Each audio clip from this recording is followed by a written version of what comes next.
Almost close to that 1,000 play button. We have more. I looked at it. We haven't done shit. Oh, okay. It says something's happening. Okay, yeah, it's working. Okay. Oh yeah. Welcome to Batyards Finest, bringing you the finest of whatever we want to talk about in pop culture. I am your host. One of your co-hosts. I'm Josh, and we'll go in sequential order. Sir. Hi, I'm Tony. I'm Jerry. It's been a while. Hello, Been a everyone. It's been a long time. So we were trying to be like up with the times with a current movie, even though now we're not. This movie came out like 2 months ago. I was gonna say, like, isn't it on the border of almost 3? Yeah, it's been like 3 years ago since this movie came out. So if you don't know, we're gonna talk all things Ghostbusters. We're talking about the new Ghostbusters movie, Ghostbusters Frozen Empire, and our short for today is Citizen Ghost. So this is our segment of the show, BSBS, where we talk about pop culture, like news or kind of stuff that comes to mind before we get into the meat and potatoes. So do you guys have anything that you want to bring up? Really the only big thing I have is X-Men 97. I haven't watched a full episode yet. I'm still in the middle of the first one. And so far I do like what they've done with it. It's very reminiscent of the 90s show. Of course they tried to match the animation style as best they could, but with modern techniques as opposed to when, frames were and cells were hand drawn and colored and such. It's you can tell they were trying to get as close as they could to it.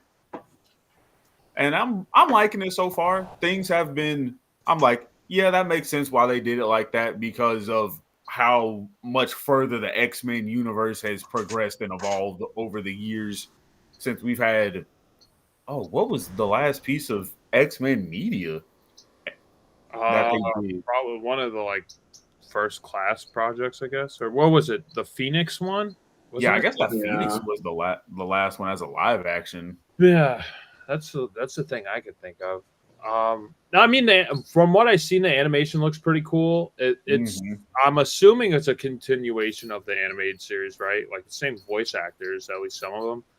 I think it's like an entire not so much a reboot, but just a new thing. But they're trying to make it feel as homey as possible with familiar voices. I see. I thought it was like I don't know, like a continuation. Because I was thinking the same thing. It's a continuation. Yeah. Is the theme song sick? Yes. I honestly don't even remember the theme song. I started like 3 weeks ago, and then work picked up because we have standardized testing happening right now, and so it's like, oh, let me make sure I pay attention. And then it's like, hey, we need you to do A through F because we got to get some test materials out. And I'm like, okay, that's cool. Let me just put this on pause then. I gotcha.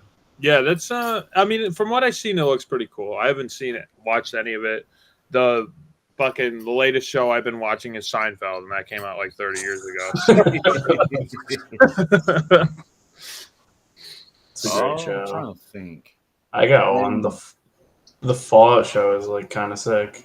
Yeah, I was gonna say the Fallout show is definitely. Oh, I didn't even know that was a high show on the list. I thought they were making that a movie. I didn't realize it was a show. No, it's a show on Amazon. It's sick. Series. Okay.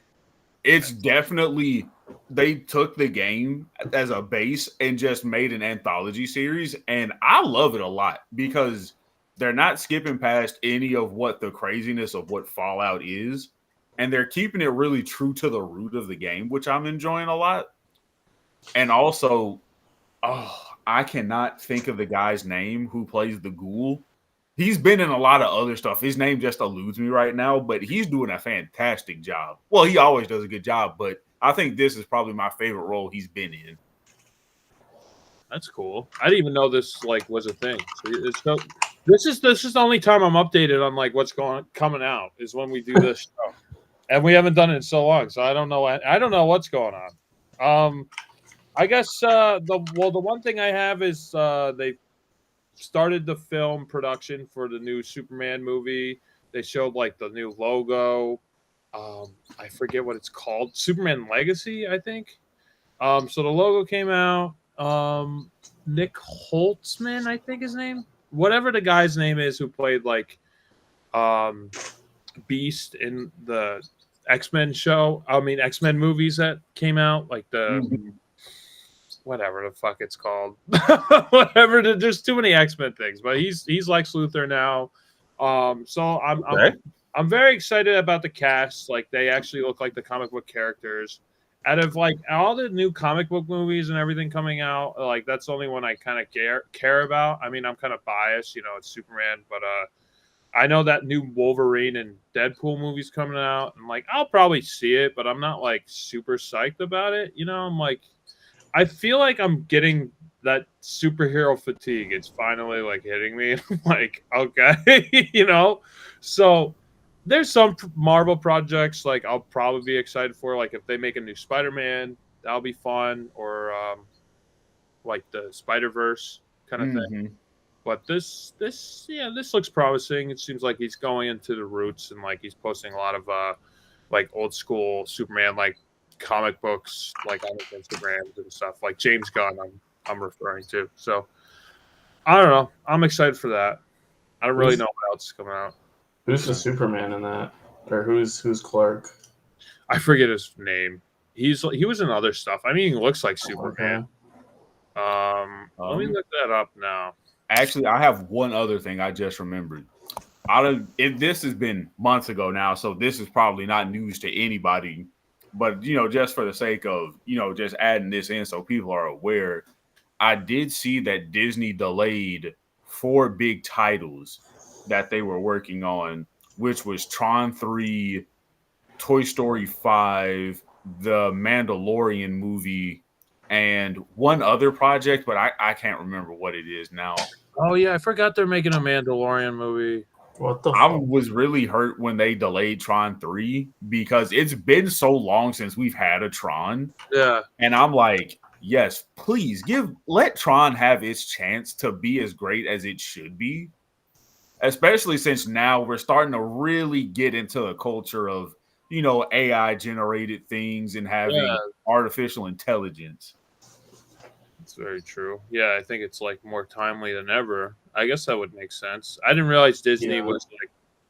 I heard Disney has been struggling for a while. I heard they lost a lot. Like they haven't made their money back from the Lucas purchase yet. I don't know how that's possible. They make so many Star Wars properties. It's so nuts. I think they made too many things. It's oversaturated and like there's superhero fatigue. I think now there's Star Wars fatigue. Like no one cares about Star Wars anymore. I haven't talked to anyone who's excited for a new Star Wars project. I think Disney just got too excited and was trying to monopolize without realizing, oh, hey, we've been putting this out for so many years. People are going to eventually get tired of it. And it just didn't click in their heads. Like the same thing with, the Discovery purchase of HBO, not HBO, but Warner Brothers. And how they just kept pulling the rug from so many promised titles that were already finished and set to be released. And I think now the times are starting to catch up with, okay, I've had the same thing forever. I want something different now. Yeah, I would agree with that. I think it's time for a new taste in cinema. Like the big pop culture stuff. I think we need like smaller scale movies too. Everything has to be gigantic and big. There's no like room for like interpersonal like character development movies unless you go to like indie movies or some Christopher Nolan movies. But even those are pretty big and like bombastic. So I don't know. Everything has to be just so enormous, and it's like. Self-sabotage almost. It's like, all right, how can you top that? The next project, Yeah, I know for me, that's why I don't know if you guys have watched the show on Amazon, but The Boys, that's really been the only piece of superhero media that I still like cling to because it's not so family friendly. It's what the true grit of being, in a superpowered society is. There's going to be accidents involving superpowers. There's going to be people trying to, dox and expose heroes for being frauds. And then there's going to be people trying to monopolize on them, just essentially being as real as possible, but while still being as different from, Marvel, DC, any other indie hero film and movie show. And I'm like, yeah, this is good. This is what I want. Show me people who are fucked up in the head and they're actually making somewhat of a difference in terms of like what content is being produced as far as, something as far as episodes is concerned. Yeah, I've been hearing a lot of good things about The Boys. I only seen like parts of the first episode, but like even now continuing. What are they on? Like season 4? They're on season 4 with one spinoff, but they did have an actor pass recently from that spinoff. Oh, that sucks. Yeah. I'm trying to think. I don't think there's anything else that I have, honestly. Yeah. I'm just curious. This is the last question I have, and then we'll move on to like actual Ghostbusters stuff. Like with like the Mandalorian movie that's supposed to come out and like other Star Wars projects.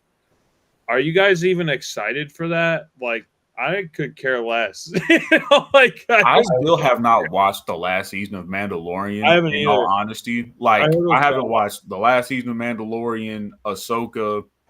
I haven't watched the last season of Clone Wars or the Bad Batch. I'm still finishing up Rebels because I started that a long time ago when I was still watching cable TV. But I'm just like, okay, you're giving me projects that I've been wanting as a fan, but I don't like how you're doing and portraying some of it because it's like, and I don't want to say they're pushing an agenda, but you can obviously tell they're sprinkling, modern social norms into it. And I'm like, no, that's never been what Star Wars is. From everything we've had, from the movies to the shows to the comics, even to the video games, it's always been good guys versus bad guys. But even within that, there's so many layers of depth into it that you're trying to change up what made it so good and popular. There's always been political commentary in Star Wars from like the very beginning, but it's never been like the social problems of today. It was always like the kind of like global scale war aspect of like what was going on like politically, which is it was always grandiose. Like, all right, if we help this star system over here, that's going to make them our enemies over here, and what are we going to do to combat it? Which I think is much more interesting than like in the book of Boba Fett, how we knew Boba Fett as a badass bounty hunter, but he was turned into a big punching bag. Yeah, I think like the last 2 or 3 episodes. What they did with him, I'm like, no, this isn't. It's not what I want. It wasn't like a bad show, but it wasn't what I wanted from Boba Fett character. Like they showed him being a badass in that one episode of Mandalorian, and then you were like, oh, well, at least I was. Oh, I want more of that, like, and that's what same thing. That's what I had wanted, but now it's like, I don't want to get too political about it, but if you've seen it, you know exactly what I mean. Yeah, I would agree. Tony, what are your thoughts? I'm so out of touch with Star Wars right now. Like I saw the last 2 movies, and I was like, these were really rough to sit through. I was like literally laughing at the 9th movie in theaters. Like it got that bad. Like I was just laughing at it. Like, what am I watching? Yeah. I watched Mandalorian season 1, and I don't even know what shows there are anymore. I don't even know. I'm so out of it. There's just too much to keep up with. It is. Yeah. It's very saturated. The last thing I want to say about Star Wars, looking back at the last 3 movies, like the Disney ones, I think, I don't think it's the best one, but I think The Last Jedi at least was taking risks and tried something. Yeah. It wasn't that great, but at least something was going on. Something else. I like that a lot of the set pieces were cool. And choices were made. I didn't like the choices, but at least they tried. Right. Make a choice. They tried something. And that's kind of how I feel about Rise of Skywalker. I'm like, is it the best Star Wars movie? In my opinion, God, no. But were there things that they did in there that I'm thought were okay? You can tell they took this, from Star Wars Legends as far as, um, a hard choice being made for a character, and I did appreciate that because I like seeing characters have to make difficult moral decisions because for me, as a viewer, I want to see them make, a real life connection, if that makes sense. So it's like, do I choose to kill you or do I choose to have you go through, trial by your peers and, you be locked up somewhere? Or is it going to be that game of cat and mouse where we just keep fighting and escaping each other on the brink of death constantly? Yeah, I would agree with like more character development. The last thing I want to say about Star Wars is like I kind of retcon the Disney movies in my head. They don't exist anymore for me. So and then I went into like the legends, like Star Wars Legends, like the 90s books. I was listening to some of the audiobooks. And those are way more interesting to me. So I'm like, okay, that's canon for me. I feel like with Star Wars, you almost have to make your own canon because if you fucking combined everything that came out, even like with the streamlined Disney and Lucas films and like It's everything so else, much to just process. well, even not even that. Like a lot of it doesn't even line up. Like fucking Uncle Owen owning C-3PO, and then he buys the same fucking robot like 20 years later, and he doesn't know that he owned the robot. Yeah. It's like stupid shit like that. So like, there's a lot of continuity errors, with Star Wars. Like even like within its own timeline. So you almost got to kind of make up. Pick and choose. Yeah, you got to make the canon up in your head. So pick your own Star Wars, I guess. I just want to say this last piece. My one favorite thing from Legends is how they showed Luke being drawn to the dark side for just a small, brief period of time. And he understood what it was like to be drawn in by the allure of power, but he managed to escape it. And I was like, yes. See, that's what I want. Give me that development and fall of a character. Yeah, they did some really interesting stuff. Like the last thing I would say, that was the last. We don't have to go any further. I just wanted to throw that in because when he like fought himself as a clone, like an evil clone of himself, that was really fucking cool. If you haven't got a chance to check those books out, I feel like I gotta read these. The Tron, not Tron. What the hell is his name? Thrawn. The Thrawn trilogy is what it is. Those are definitely worth checking out. And like Luke Skywalker has a wife, and she's a really cool character. Like there's at least stuff going on that's interesting, and it definitely expands the universe where you would think it would go, or at least you would want it to. All right, that's enough of Star Wars. Okay, so let's move on to the Real Ghostbusters. We're doing the Real Ghostbusters season 1, episode 11, I believe, Citizen Ghost. So basically in this plot of this episode is that there's an interviewer coming to visit the firehouse, basically trying to gather up information about how the Ghostbusters operate. The public wants to know. And then Peter Venkman is the one being interviewed, and he basically tells a story of how Slimer came to be living into the confines of the Ghostbusters firehouse. So it's like that backstory of that, and it within that backstory, it's like the day after the first Ghostbusters movie. So it's like the Gozerian just like went in the cross-dimensional portal, and the Stay Puft Marshmallow Man blew up, and all the ectoplasm residue from this marshmallow substance has basically possessed their clothes, their old uniforms. And this is why they get their new uniforms, because they're all contaminated with this like ectoplasm. And then eventually Peter does not destroy the old uniforms, and then they manifest into the Ghostbusters like personality, and they just want to like take over and replace the real Ghostbusters within the universe. So I wanted to ask you guys. I know Jerry is a little bit familiar with the show, right? With the Real Ghostbusters. Mm-hmm.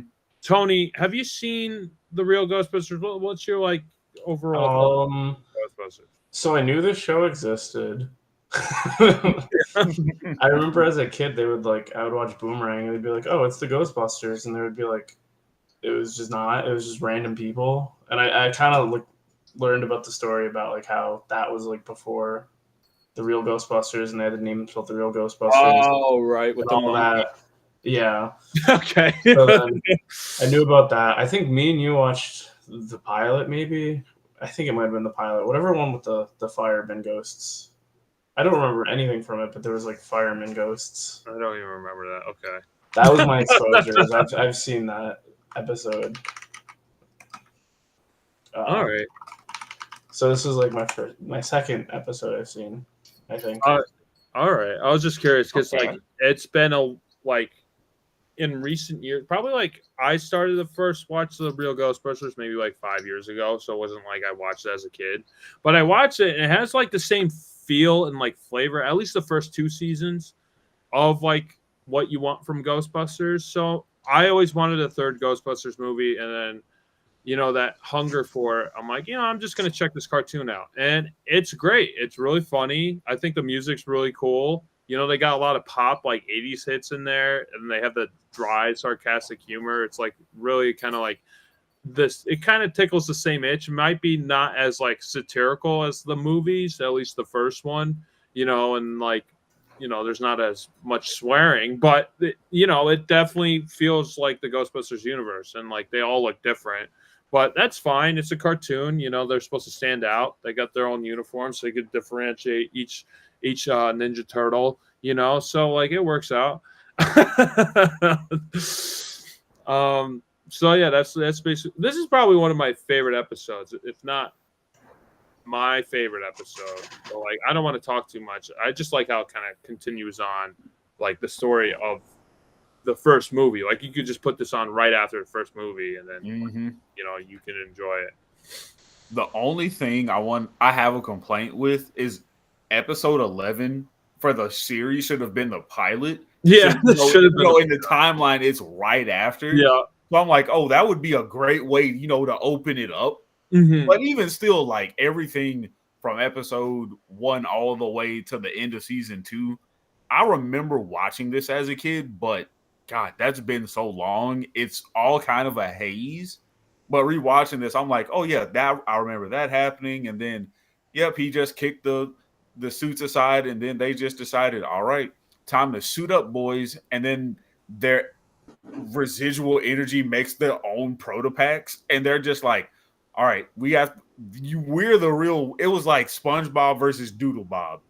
Me, SpongeBob. Yeah. I never made that connection, but yeah, that makes sense. And I think it was definitely coming back and watching this, especially after thinking about Ghostbusters, because I was looking at what was it? I can't even think of what the second movie was called, because I only ever watched it one time in elementary school when, it's the end of the year, so they're just playing any kind of movie that we had on VHS. And so I'm like, man, I don't remember much about the second movie, and I kind of want to go back and watch it. So just thinking, like watching this, I'm just like, man, this was just a great trip down memory lane. It's got all the great things I remember, from the voice actors, even to how they do some of the animations for some of the frames. Like when Egon falls on, what's her name? Janine? Yeah. And she's like, stay here with me and I'll keep you safe. And he's like, I gotta go stop these ghosts. And he's like, they always run away when I tell them to stay. Yeah. And I'm just like, yeah, it has like those dry, like comedic moments too. It's not like cartoons today where it's like, it has to be flashy colors and like, for like the ADHD like minds for kids to like pay attention. Like you actually like have to ingest the story, and like it's like there's smart jokes in the show. It's not like just like a fart joke or something, or a wonton soup joke, right, Tony? Oh my God, It's actually sit down and pay attention to the whole thing. yeah. There's actually stuff going on, and it is continuation of like the actual like movie. Like it feels like it's in the same universe, but at the same time, you could almost make it its own universe at the same time. It's almost like Star Wars. You could make your own canon with Ghostbusters. There's not really too much for me to say. It's definitely one of my favorite episodes. Like I said, the music's great. The only like complaint maybe I have is for the time the animation's really good, but like some of the frames are like kind of like stilted, like they kind of talk and kind of move. Like if I was gonna make the show today, I would take the same designs, maybe reamp it, may add a little bit more detail and like fluidity to the movement. But like the music and the voice, the like the dialogue and the voices and just like the overall feel, like I would keep the same, just like maybe streamline it a little bit more, like up the budget with the animation, and that's like the only thing I would change, like the same design with everything. Yeah, I agree. I wouldn't change a thing because that is a part of the charm itself. Because you can see on some of the frames, they're like, oh, I can see through this character's hair, or this person's like eyes are just shifted over slightly. But again, it's like that's all part of the charm. I would definitely like streamline some of the like movements of the characters so that way it feels more lifelike, I want to say.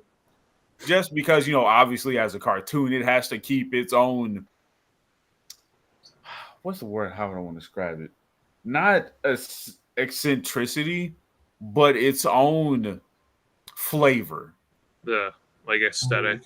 Yeah. Because, I'd keep it as, kind of those neutral tones where everything's kind of got a little bit of dark hues in it. But I would definitely brighten up like character faces on some frames and areas. Because like when they were in the first being attacked by their ecto versions, I was like, oh, kind of looking at their eyes and stuff's a little bit hard because I don't really see them that well. And other times I'm like, wow, this is really popping because it's got the flashes and it's got the proton lasers just firing off, and I'm like, oh, this is something I would just touch up a shade. Right. Yeah, and like you said, it's part of the charm of the time. Like I wouldn't change it like back then, but like if I was gonna like kind of do it today, like a continuation, almost kind of like do the same thing that they did with the new X-Men cartoon. It's kind of like the same style, but the animation's like a little bit more fluid. Yeah, and I think that's all it needs is just keep it the same, but just polish it up. Right. Because I honestly feel like if you did that and released it, well, I not released it, but re-released it again now, even young kids would be like, "Oh, this is really fun, and I like and enjoy this." I might change up some of the jokes just because some jokes back then wouldn't be as funny as it is today. So I might make it a little more modern, just in terms of just a joke. I wouldn't change up character dialogue. I wouldn't change up any script lines. But I know one thing I definitely would want an update of is a theme song.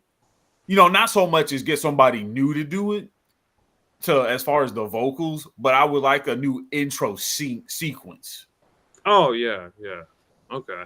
Because that intro is so spot on to the OG movie. I'm like, yeah, keep this, but just give me a different sequence. Yeah. Because I feel like that would be really fun to see. Yeah, I would like them to continue on. I'm surprised they haven't done anything yet because it's such a popular series. I'm sure they will. I mean, they haven't yet. I mean, if they're gonna do it, they probably should have done it already. But they have this whole Ghostbusters corpse thing that's still going. Yeah, they have nothing. They're not really doing anything with it. I mean, I remember they were talking about making a Ghostbusters movie, like a 3D animated, like Pixar kind of thing.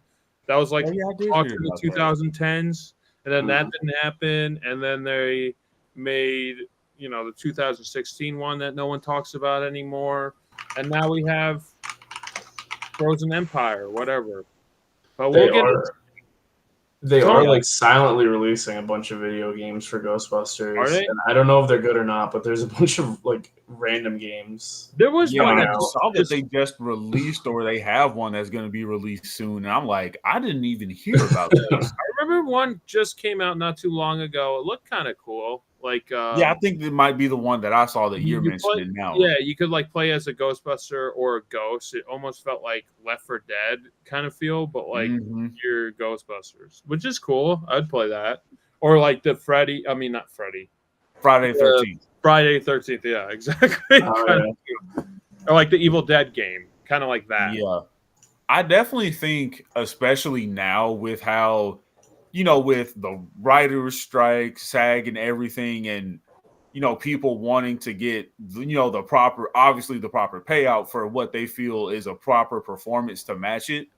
I think cartoons are slowly becoming a dying art in the respect that we're not getting as many as we used to when we were kids. Because, how many different Looney Tunes did we have growing up? We had, the base Looney Tunes all the way from the 20s into, I think, like the 60s or whatever. And then after that, we had the action cartoon Looney Tunes. And then they revamped it again and just took the Looney Tunes, the same Looney Tunes, and just put them in a modern time with the Looney Tunes show. Oh, yeah. They had the they had the Sylvester and Tweety Detective Show. I could go on forever about the Tiny Toons is what I was saying. Like there's 1,001, Looney Tunes. And, Scooby Doo's the same way. How many different Scooby Doos have we had throughout the years? Mm-hmm. And I think now it's just they know they can't match what's already been done. So it's like, while, yes, we would love to see it, for them financially, it wouldn't make sense because, the target audience would have to be us. And I know at most if I'm going to watch maybe 2 episodes of a show, and if it doesn't pull me in with that, I'm not going to watch it. Yeah, it's kind of hard with kids now because not like with cable, you kind of watched what was on when we were kids. But like there's so many choices now, kids could pick exactly like what they're going to watch. And they're not going to be as willing to give like things like that a chance, or like something they haven't seen before. So yeah, it is kind of interesting. It's not going to be like, I would say if they're going to do a reamp of like the real Ghostbusters, and it was like on Cartoon Network, like maybe 10, 20 years ago, that would work, but today, I don't know. I'm sure you could do something, but it wouldn't be like as popular as it could have been like back in like the heyday of like Saturday morning cartoons or whatever. Yeah. I agree. It's also funny to think about, like in the era that Ghostbusters came out. It's like you think about like every 80s movie, there's like a TV show attached. Like that's true. It's like so funny. Like RoboCop had a show. Yeah, he did, didn't he? Back to the Future had a show. It's crazy. Yeah. Back to the Future cartoon have a show too. It had a live action show kind of recently.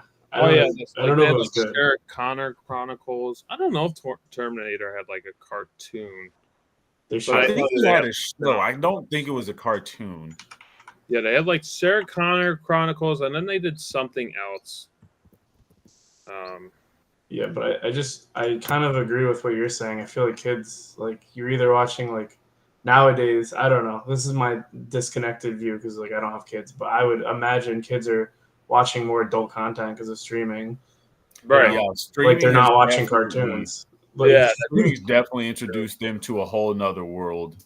Yeah. Because I know the only cartoon recently that I've watched that's newer is Bluey. But that's also because I have adult friends who watch it. I mean, some have kids and some don't.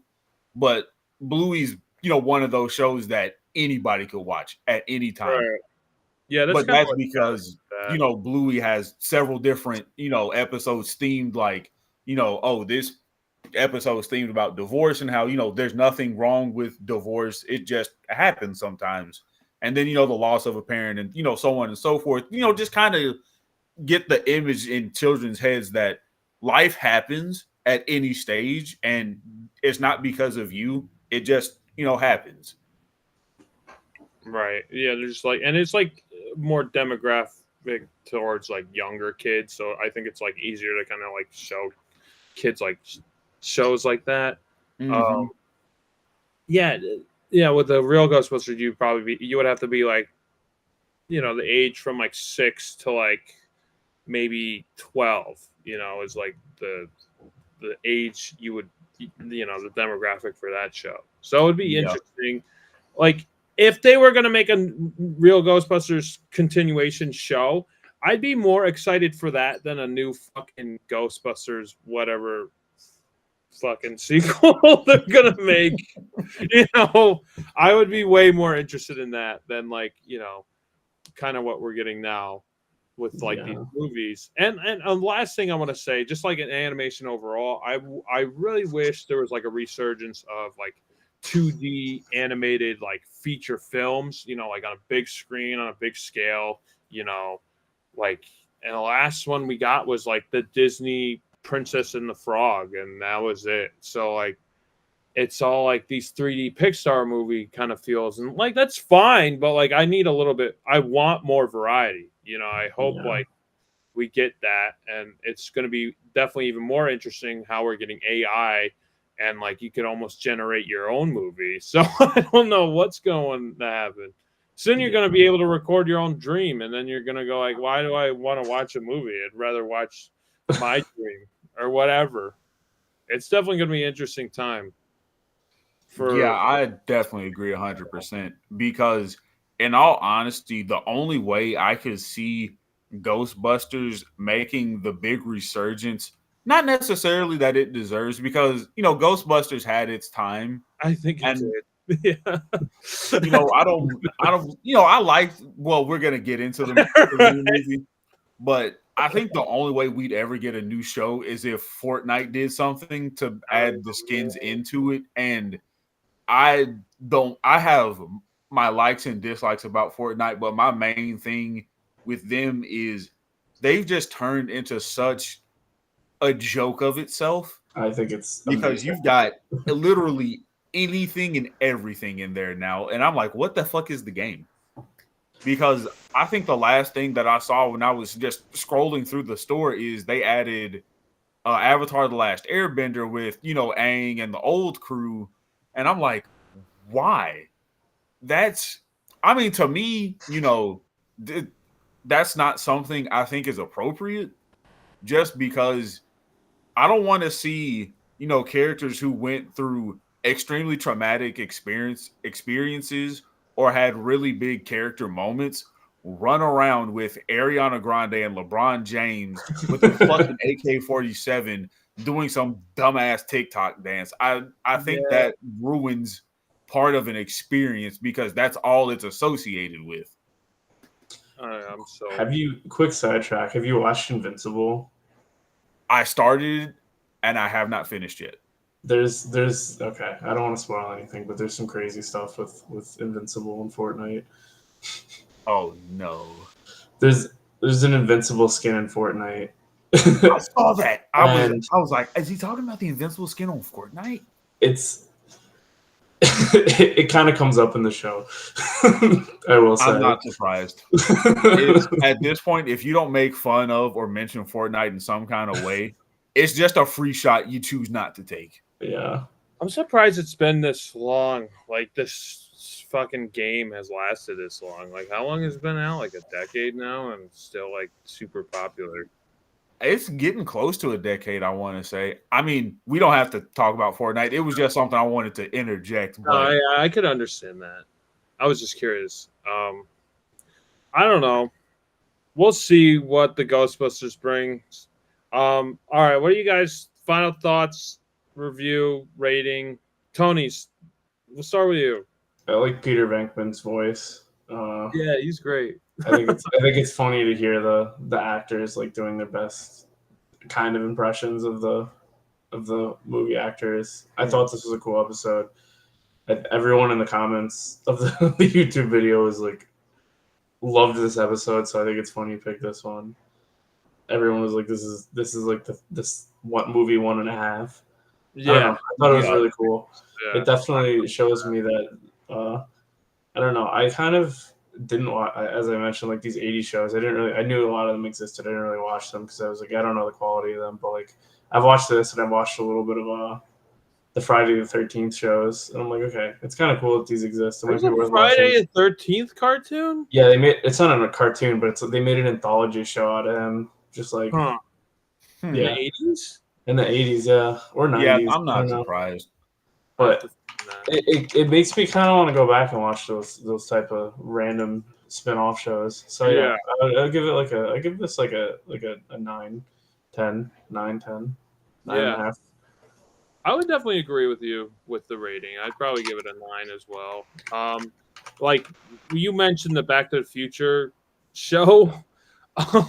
That wasn't that great. The cartoon, the Back to the Future cartoon, it was like more focusing on freaking Doc Brown's like kids than Marty and Doc, like the characters we actually care about. So like I wasn't really too into that show. So there's definitely like different quality with like these 80s cartoons. I almost feel like the real Ghostbusters kind of like excelled out of just like an unmemorable just cartoon that's connected with a movie series. Like it kind of like elevated above that because people still remember it today, and like almost like it kind of took over like pop culturally at the time, like what Ghostbusters was, because the first movie came out and then all the kids knew about the show, and then there's like I don't know 4 or 5 years between the second movie. So by the time the second movie came out, everyone kind of like associated Ghostbusters more with the cartoon than the movie.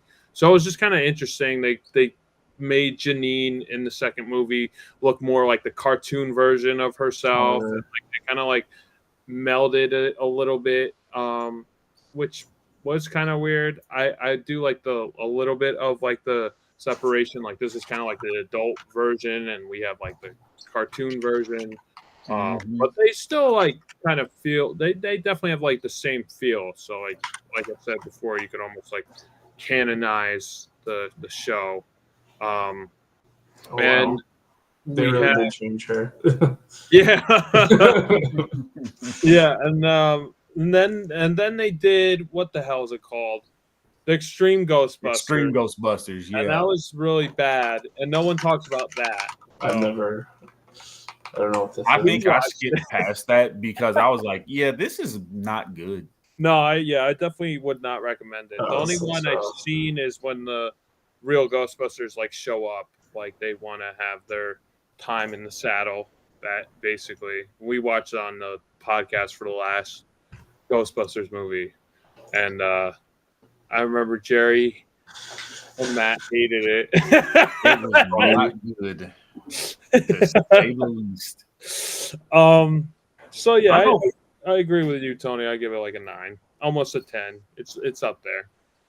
I know for me, this is also I'm gonna give this one a 10, just because when you look at it in the retrospect of this episode being in canon right after the movie, it just adds another layer to okay, so right after they go into after fighting Dozer and the marshmallow fluff, they are immediately dealing with aftermath. Like, all right, we just killed Dozer, so now let's clean up and get ready for the next assignment. But the next assignment is also them finding Slimer, naming him, and also within that also dealing with a little bit more of the aftermath of Dozer, because their suits become haunted and they essentially have to fight themselves while trying to figure out what to do with this other ghost. Because do we study it? Do we put it in the portal? What do we do? And I think that was something really fun to see and revisit, especially now that we have this new film that we're going to get into shortly. But I think that this is a really, I would obviously put this out of order as far as a watch is concerned, but I think it would be a fun but a fun show to just go back and rewatch on a Blu-ray set. Right, I agree. The first 2 seasons are probably the best because they had Lorenzo Music, who does the voice of Peter Venkman. And then after the second season, they replaced him with David Coulier from Full House, and he's fucking annoying. He's like terrible. So I definitely recommend the first 2 seasons, and then I don't know, maybe you could kind of watch the other one. It's like it's watchable, but he's like very irritating. That's funny. Yeah. Yeah. It sucks. His voice sucks. So we're gonna move on to what's this movie called? Ghostbusters Frozen Frozen Empire. Empire. And they Frozen call it that Empire. because it's Empire City and it gets frozen, I guess. That makes sense. I could see that. So it's been a while since I even watched this movie, so I forget probably like 85% of it. So Jerry, you are in charge of refreshing Tony and I's memory on I this just movie. looked up a quick plot summary, so that's why I keep looking off to the side. So, this movie takes place, what I think 4 or 5 years after the That's true. previous movie. So they're back in New York again. They're in the firehouse. They're in Ecto 1, and they are going around still hunting ghosts, obviously. But along the way, they are before we even get into that, we see a group of men with I'm just gonna call it, and I apologize if this is vastly incorrect, but that's what it made me think of. We see a group of men doing some kind of freaky old man ritual with this ancient Aztec brass sphere holding in an evil deity of death, and like a bunch of idiots, they release it, but the deity is still sealed in because of someone in a suit of armor. But we fast forward to the new Ghostbusters with the Spengler family, and they're trying to catch ghosts still, but now they're dealing with, all right, are they for good or are they for bad because of all the property destruction, all the just terror and chaos they're doing through the city. Then along the way, they do get reprimanded by the mayor saying, hey, we can't keep doing this. You guys are costing us too much money to fix all the repairs from your guns, from all the wrecks, all the just literal city damage. And he tells them, after this next incident, you're all done. And why do you guys have a 14-year-old kid working for free in these dangerous situations? You need to, have her live a normal life. There's a big family turmoil within that as well. We see Slimer again, but they never make mention of Slimer, which made me kind of sad because I was like, why doesn't anyone say like Slimer?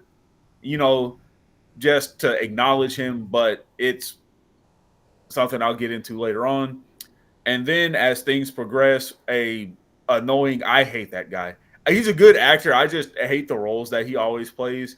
He goes in to oh god, Peter Vick. No, is it Peter Vickman? No. Oh man. He goes to one of the Ghostbusters. Ray? Ray, thank you. Yeah, okay. He goes to Ray's occult shop and he has this mysterious brass ball. He's like, this belonged to my grandma, and I can't part with it for $50. And he's just trying to haggle for this thing. And obviously, Ray knows that there's something special about it from the markings and the material, and also the fact that I think, oh God, I can hear my science teacher yelling at me now. Like 0 Kelvin is like absolute freezing. Mm-hmm. So, if when he touches it, his hands go through frostbite, his blood vessels and everything just flash freeze. And it is essentially, sapping the heat from his body and breaking his bones. And then he meets up with, oh God, I apologize. It has been a little while since I've seen this. It's been a while for all of us. You remember more than I remember. But he meets up with the new set of ghost researchers in their lab, and he's like, take a reading on this thing, and the spectrometer literally explodes because there's such a powerful entity in it. And then there's more that happens with Phoebe, who meets a young ghost who was caught in a fire, who she befriends somewhat, but it turns out to be a trick because, I can't even remember what the guy's name is. I'm just going to call him the God of Death. She's being controlled by the God of Death, saying like, hey, I need a human to release me so I can do what I need to do, and you can go meet your family. And then along the way, Phoebe, I'm going to say astral projects, because that's really what that was. He astral projects, and she inadvertently releases the god of death from his cage. And the annoying dude who we learn is a fire master because he comes from a lineage of people who can use flames and brass as a mean to seal this great evil. After he breaks into his grandmother's house and reattaches his horns and becomes all powerful. And then we also learned that the Ghostbusters protopacks are absolutely useless, but Phoebe has the idea to encase the engine in brass or copper. I can't remember what it was. I know it was one of those two. Like that. Yeah. And so, all the Ghostbusters, new and old, are struggling to fight this new deity.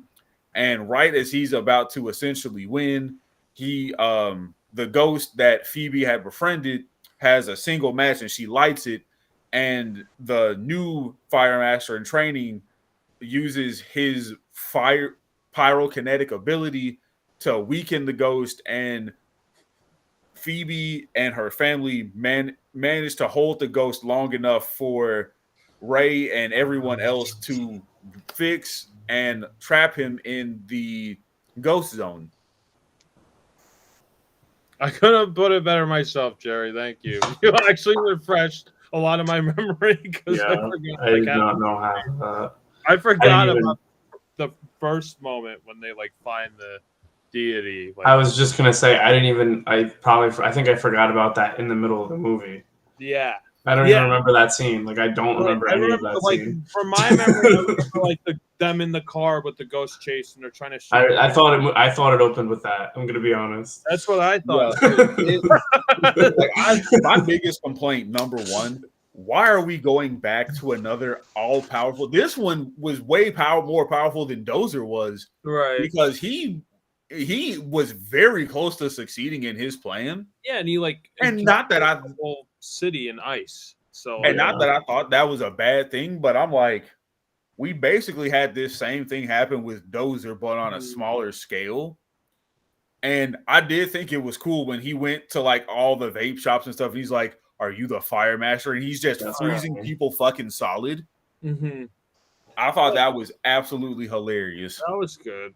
They did have some moments that were really funny, but just my overall problem with this movie is that there's too many characters for one. That's the biggest thing. There's too many people to focus on. So I don't know where the who to really care for. I couldn't tell you who the main character is. I guess it's Phoebe. I don't know. Yeah, probably. Egon's daughter. Yeah. But the Fire Master is almost the main character at the same time too, because he's the only one who has an arc. He is a piece of crap at the beginning of it. He sells his family heirloom that's supposed to protect and save the world, and then he realizes, oh, I am the Fire Master, and he's the one who actually combats the big horn frozen monster at the end, and actually kind of saves the day. And with him, I thought he was the funniest character. I actually liked him a lot. He was newer. He kind of fit that Louis Tully meld, Garaka. Kind of those awkward beats, but he was funny, and there's almost too many scenes going on. You're at one place and then it snaps to flashes to another, and then it flashes right back into another. Right, and then you can't really comprehend what exactly is going on at a singular moment. It's always it's just rushing to the next thing. And I wish that they took some plot elements out and some characters out and just really streamlined it. I think this actually would have been a really solid movie. The thing I liked was it felt like a Ghostbusters movie, unlike the last one. This one, there were Ghostbusters and they were in New York City. And that was great. I love the setting. They did some new stuff. I liked how they went to the New York Public Library, and you see the lions, the statues, the lions, Patience and Fortitude. I think that's their names. And they're actually come to life. And there's that one spirit that goes inside the lion and makes it, come to life. And that was really, I like that. That was a really interesting scene. And seeing the expansion of like how the Ghostbusters are like testing equipment and different deities and like spirits. I thought that was really cool. There's just like almost too much going on, and that's the stuff I didn't like. I don't know how you guys feel. I don't want to say too much. I know for me, I have my ups and downs. For me, my biggest down, I don't like the fact that Phoebe was able to be tricked so easily. Yeah, she was because even excluding the fact that she's a Spengler, she's a very smart girl. And the fact that this ghost basically talked her into, oh, hey, if you just astral project, we can be homies for a little bit of time. And I'm just like, no, that's not that's not her character. She's, she knows how to read a situation and make the best course of action based on what's happening. But also the fact that, I understand she's a teenager now, so she's going through teenage angst and everything. But even through all of that, she's still very, very intelligent and wise because of, what happened in Afterlife. And also she's been hunting ghosts for so long at this point as well. And also the fact, she's got Peter, she's got Ray, she's got all the original ghost busting crew still, at her side to help her out with not even just her, but her family out with a lot of stuff. And I thought that put a really big sour taste in my mouth because I personally would have liked it if it was somebody else, like, a random John off the street who was the one who had done it. Because I would have been like, okay, that makes more sense because or if it was like the fire master, like he's an idiot. Like just some random schmuck. I'm like, yeah, that'd make more sense because they'd be more believable or something. Yeah. And then another thing that just really irritated me, and I like Paul Rudd as an actor a lot. I think he's pretty good out of all the new generation actors who started coming in recently. Right. The whole stepdad like mentality thing, it's odd. I felt that was really out of place and unnecessary. Yeah, I thought it was okay. They just didn't like have enough time to like delve into it. So they mention it like twice, and then in the end of the movie, she calls him dad, and then he's like happy. It's like, yeah, no, and it's, I'm like, barely part of the story. Like, what does that have to do with everything that's happening? It just felt too forced. And then also the older brother, he's like, I'm 18 now, I'm an adult. And the mom's like, you're an adult, go handle your business. If there's a fucking raccoon, possum in the attic, go kill it, go trap it. And he's like, yeah, I can do that. But he's still like a big coward and everything. And at the end of Afterlife, he, made a little bit of progress as a character. Like, okay, when it's time to step up, I got to step up. Yeah, I mean, it was like he was combating Slimer, and I was like, Slimer's cameo was just the shit happening with the brother, and like, I guess he kind of saves the day, Slimer, because he eats the pizza that's possessed. But I'm like, we've never talked about a ghost eating another ghost, even in a metaphorical sense. When the possessor ghost like goes into the proton pack and then it's like trying to shoot them at them, they're in the firehouse, and then it goes into a pizza, and then Slimer just devours it, and he's just like, "Hey, I know that ghost." I'm like, "Well, yeah, it's like a blink and you miss it kind of fucking moment." God! The only reason why I remember is just because Slimer. I was like, "Oh, I know him." But one thing I did think was an absolute banger was the deity this time actually had a very profound reason to be evil. And I'm like, with Dozer, I'm like, okay, you're just evil for the sake of being evil. But with this one, I'm like, someone he helped in ancient times turned coat on him after he helped him, essentially build his empire and help secure, what was essentially the lineage for him. Only for him to be like, yeah, you're a little too powerful, and I'm afraid you might turn on me. Security escort him out. And I did enjoy seeing the effects for the horns, like being like he's physically reattaching them, and they're just like contorting back to what they were. And even when it came to the firehouse scene, when he went there and he was just freezing everything solid with just spikes of ice coming from the ground and everything and freezing people to the walls and stopping the protopack rays. I thought that was absolutely fantastic to see because we've seen all the time that, there's no ghost immune to the protopack. So having one that's actually having a special condition to seal and contain it, I thought that was really interesting. And I wanted, they gave us what we wanted out of it because it had to be sealed. But I was like, I would really like it if they sealed him back in his original containment and just kind of went and said, this thing is too powerful to just leave in this setting as is. We have to, seal this thing away ourselves in our own, special form of like a safe or like a time lock or whatnot. I thought that would have been a lot more Ghostbusters than, all right, we got to get him in the ghost zone and just, and he's just like, no. But that's just me personally, what I would have thought would have been cooler. Tony, what are your thoughts? I think I agree. My main issue is just there were too many like half-baked plot points. Yeah. It's like a million, and none of them are like really connected. It's like I don't feel like a dad. It's like I don't feel like I'm respected as a kid. I should, and then none of them are. Some of them are paid off, but like with Phoebe, it's like I don't understand what the message was. It's like is she gonna be like a Ghostbuster now? I mean that was the end. Like are they being bad parents? Like I don't know what the point was. I really understand. They kind of just said fuck you to the guy, but like where are they trying to? Are the parents like okay, you're right, you can be a Ghostbuster now? No one but her seems to want to be a Ghostbuster, so it's like really interesting. Right. She's qualified to be one. She actually knows how the tech works. And like Finn, whatever the fuck his name is, Finn Wolfhard, the brother is pointless as hell. Like he does nothing in this movie. I think he does even less in this movie than he did in the other movie. Like he was super pointless.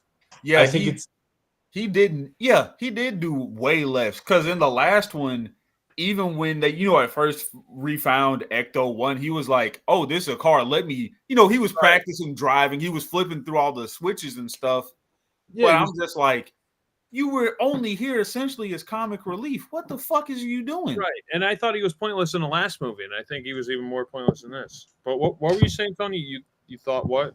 I feel like I don't remember much from the first movie, but didn't he have like a crush on the girl like the whole movie? Yeah, a crush on the girl, and she's in this movie too, and she's even more. Why did they spend so much time on him having a crush on her and having both in the movie, and then just having both of them be pointless? Be super pointless. Yeah, she just shows up to be an intern, and then she doesn't do anything. She doesn't accomplish one thing. At least with him, he kind of meets Slimer. Something happened. She does nothing.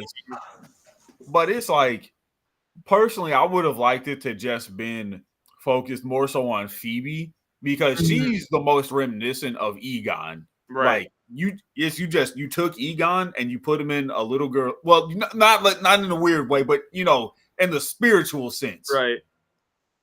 Like she inherited all of Egon's quirks, all of his personality bits.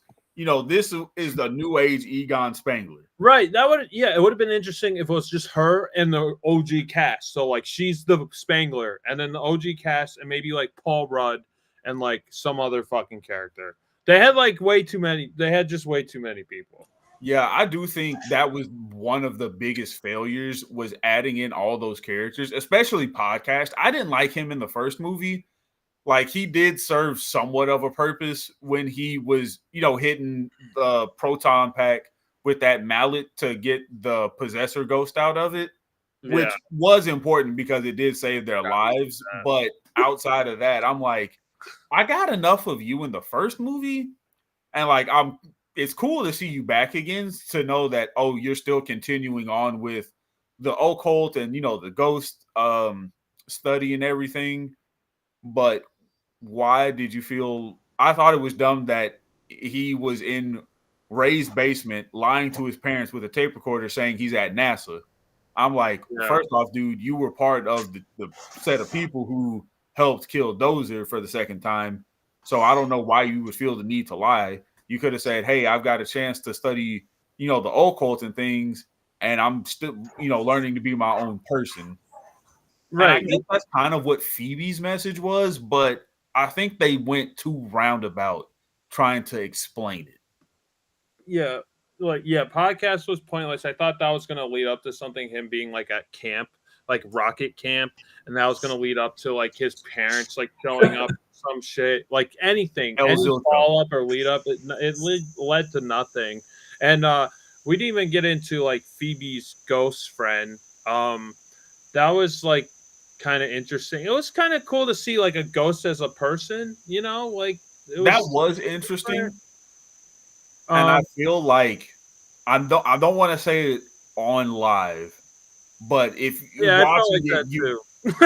definitely know what they were trying to portray. Yeah, they're on the line, they're like, oh well, they're just friends, maybe, or maybe more. You don't know. They're like they're really close. Their faces were too close talking. It was a little uncomfortable. I also think it's bogus that Phoebe would ever lose in chess because I know she would be an ace in like tournaments and stuff playing chess. Well, Yeah. to be fair, that ghost was around since whoever the fuck knows her tenant fire was. I don't know. We'll just say she died in 1800s. I have no idea. It could have been the 50s. Who the fuck knows? They don't I really don't know. explain that. Me personally, I give this movie a 6.5. Like, if you were curious to see it, it is a good film as far as special effects is concerned, because the special effects is really what kept my attention the whole time. Right. And the fact that we get to see, a little bit of the old memorabilia from the Ghostbusters, show back up again. I'm like, you know what? I'm glad we got this, and I'll accept it for what it is. Yeah, I would agree. I give it probably like a 6, maybe even lower. If I removed like Ghostbusters out of my head, and this was just its own movie, I'd probably give it a 5. But since it kind of hits like some of the beats that I wanted from an actual Ghostbusters sequel, they're in the city, they have some jokes, they have a new Fire Lord character. I thought he was a funny addition. The thing I didn't like was they added like a lot of like reminiscing of like the older movies. Like they had the mini Stay Puffs again. I'm like, why the fuck are they in this movie? Yeah, I was not pleased with that. No, they were pointless. I'm like, all right, this is just a callback for that. And then the librarian ghost shows up for literally like half a second for no reason. And it's just like, oh, remember this? Oh, I thought it was cool. When they do it, the shot looks like it's like framed like the shot from the original. It literally looked like they stole the framing from the first movie and just interjected it into that scene. Like it was the same actress. Obviously, she died because she was like 90 in 1984. So that's true. They just stole the same footage, basically. I'm like, why even put that in here? Like, if you're gonna add the librarian ghost, make that like maybe the I don't know, the ghost that kind of gets the plot going instead of just a shoehorned 2-second cameo. Like at least like interject it into the story instead of just being there just cause. That would have been a little bit more interesting, like they did in the Ghostbusters video game. They have the librarian ghost, and they actually catch her, and like it actually adds up to the story. But this was just pointless. This is pointless cameos. Too many characters. Like have like the OGs and like maybe Phoebe and like Paul Rudd and maybe the mom. The brothers. The mom was or some shit. He's gone. I'd say bring the mom in, maybe like at the end, or maybe like halfway through. It's not like she didn't do anything the whole movie, but it was definitely, you could tell she was there for, I guess, the sake of turmoil's sake, right? And make her more of a drunk, like a drunk alcoholic who's like driving the car and like, Mom, you can't do this. You can't drive the car into buildings. Like a little bit more satirical. Like she's like shit faced the whole time or something. Just something else, to make it a little bit more interesting. I feel like that's a good point. I feel like they make these flawed characters and they're like they're just like boring because they're not like goody they're two not shoes, but they're also not like. Also, they right. don't want to give them real flaws because they're like, oh, we want them to still make them likable. So it's like they're just Yeah, nothing. They're literally nothing characters. they're just base. Yeah, they're just super Just boring. absolute bupkis. I mean, I've given my review and final thoughts. I did As too. much as I enjoyed it, I didn't like it as much as I expected to. Yeah. The last thing I want to say is I liked it maybe a little bit more than the last one, just because this felt like an actual Ghostbusters movie. The last one was just them on a farm, and this was at least in the city. What about you, Tony? What are your final thoughts on the movie? This movie definitely didn't feel as long as the first movie. The first movie, I felt like I was stuck in that theater for like 4 hours. I don't know what it was. I feel like there was 5 acts. It was an extremely long movie. Oh, Not with Afterlife or whatever. Yeah, with Afterlife. Yeah, I don't know what it was. The pacing just felt awful. I liked the ghosts they introduced. I liked the possession ghosts. It just reminded me of some like SCP stuff, like shit like you'd see on the internet, like the ghosts, like the ghost stories. Like I don't know. I think they could do cool shit with that in the future. So I don't know. I kind of agree. They really didn't need to bring back all of the ghosts. I kind of like the librarian ghost because at least like I liked that the shot was kind of a callback. I don't want to see the fucking Stay Puft Marshmallow ghosts again because they're. But why? Like I just don't understand We've why. had enough. We've had enough. Yeah, I agree. They milked everything from that first movie. They have nothing else. They drained that movie dry. Yeah, Ghostbusters, please, just if you're thinking about doing something else, don't. Yeah. Now they're gonna have to take shit from the second movie. You know, they're gonna have to bring like the Scolari brothers come back.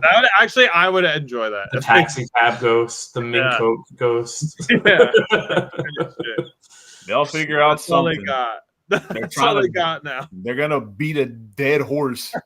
The second dead horse. They beat the first one. Now they're moving on to the second dead one. I give this at least a 6 because I think if I watched this when I was like 8, I'd be like, yeah, this movie is sick. Yeah. Like I feel like I would like the set pieces and like I think the ghosts, some of the new ones like looked cool and like there was some creative thought and like to that, but it doesn't really make sense. The movie, it doesn't need to exist. No. The last thing I want to say, I want to agree with Jerry with the villain. It just feels like Gozer, like a Gozer-esque villain. It's like nothing. Another high scale. Yeah, it just doesn't even feel like anything new, you know? And, you know, it feels like a real Ghostbusters cartoon with like way too many plot points in the episode. And, you know, it's a shame because like they had if they're going to take elements from that show, take some of the ghosts, because the ghost was like the best parts of that show. You know, they had their own like morals and they had their own like reasons why they're wreaking havoc on the city. And like if they picked even like one of those, that would have been more interesting, or like at least take elements from one of them. But I don't know. I think this franchise is dead. Like I think it just needs to stop continuing. I don't even know. Like, what are they gonna do when they make another movie? Like, what do you do after this? Human sacrifice to bring back Dozer again. Yeah, like we don't need that anymore. We don't need Gozer again. We don't need Stay Puft Marshmallow again. We don't need the ghosts, the dogs, the Gozer dogs. Like, what do you do? If they were to do something, Vigo. If they were to do another movie, I would like to see a human trying to ascend to what, you know, Dozer and Garako was. Because I think, you know, that would be interesting. Because, you know, all through history, you know, we see, you know, man trying to play God. And I would like to hit the point where we see man actually become, you know, demigod. Maybe not full on, but, you know, still have a way you could defeat him. But make it so it's not more, what's the word I'm looking for? Not more, you know, just cohesive as far as what you could do, but just as far as something new entirely. Yeah. I would agree with that. If I would take out most of the characters. If I was going to do another one with this, I would take most of the characters out. Maybe make it Ray and the little girl, and maybe like I don't know, Paul Rudd. They go like they start in New York City, and then there's a reason they have to go like upstate New York to like like You just want the Ghostbusters in your backyard. yeah, exactly. I want them to be in my backyard. I want them to go to like some fucking weird house that burnt down for some reason and like get information that way. Or like a smaller scale adventure with like maybe like 3 characters and then they go up like somewhere else. You know, like they start out in New York and then they go upstate into like a creepy mansion or something small, you know, but it's still gonna like be a world ending issue, you know. Maybe maybe the guy who's trying to be a deity is up there. Who the fuck knows? Just something different. Give me something that's relatable. That's where I was looking for. Yeah. Have them come upstate.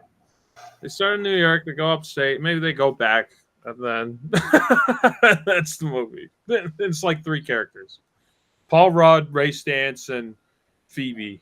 That's it. That's all I need. Yep. That's really all I need. Maybe make this shit a mini series. So then like each fucking episode is a new ghost. You do something else. Yeah, and then maybe you can have plot lines that, you know, end at the end of the episode. Right. You know, have a reason to watch the show. Yeah. Streamlight something. Like they have nothing else. There's nothing else to like draw upon. They're gonna have to make their own new lore. They don't have anything anymore. That first movie's milk dry. They took everything out of that movie. Every bit. And even in this from the second movie, I was like, the little bits I remember, I'm like, this feels like this was in the second movie. It's like I said, I'd have to rewatch it to really be sure. But I know for sure at least 1 or 2 things was taken from that second movie. I think they mentioned the Statue of Liberty thing at one point. Yeah, they did. They do. Oh yeah, they had Walter Peck is in the movie. Yeah. I liked that. I liked him. Yeah. I don't think. Yeah. It was okay, but it was just like another element that they took from the first movie. That's true. He's trying to stop the Ghostbusters from being Ghostbusters because he had a grudge all these years. I don't know. They call him Dickless again. They call him. They do. I heard that in the crowd shot. Like he's Dickless. I don't know. I guess a funny callback. And I guess Ivan Reitman didn't direct this. Someone else did. I noticed that in the credits. I was like, oh, Ivan Reitman didn't do this. I guess he was like a screenwriter or co-writer. Yeah, he was something else. Because I think I saw his name. I didn't really even pay attention to the credits, honestly. I don't know. The gimmick of Ghostbusters, like it's an interesting concept, but I think that what really makes Ghostbusters great is the characters, is Peter Venkman, Ray Stantz, Egon Spengler, and Winston and their like interactions together. After that, after you put a new crew in or whatever, it's like I don't give a shit. I don't care. They have big shoes to fill. Yeah. And how do you do that? You don't. Unless, like, I don't know. Unless they fucking bring in Ash Williams and do a fucking Ghostbusters Evil Dead crossover, then I'd be in. Then I'd be really into that. There's like banter with Bill Murray and fucking Bruce Campbell's like fucking like characters like interacting together and they're just like butting heads. I'd love that. That's it. That's what you do. So I don't know what else you do. What do you do? I would reluctantly watch that movie. I'd only watch it for Bruce Campbell, honestly. Right? If like Sam Raimi was directing it. Okay, then I would happily watch that movie. Yeah, I'd happily watch that. All right, well, that's our episode. I'm gonna close out. Jerry, do you have any picks? I don't know. We haven't done this in a while. Work has been really busy, so I haven't had time to work out any picks. Okay. And I think it's still going to be busy for me for about another week and a half. So I'll get to you with my picks when things kind of start slowing down. Okay. We'll figure So something be out. on the lookout for future picks. We'll announce them somewhere. Yeah, you'll know. Just psych Look it. for the eye in the sky. Yeah, just look at the eclipse and you'll be blinded, but then you'll know when our episode is. Right, Tony? Okay, right. Okay, all right. 3, 2, 1. This is Josh from Batyards Productions. So, I'm up and away until next. Have a good night, everybody. Have a good night. Merry Christmas. Happy Easter. Happy Hanukkah. All right, goodbye.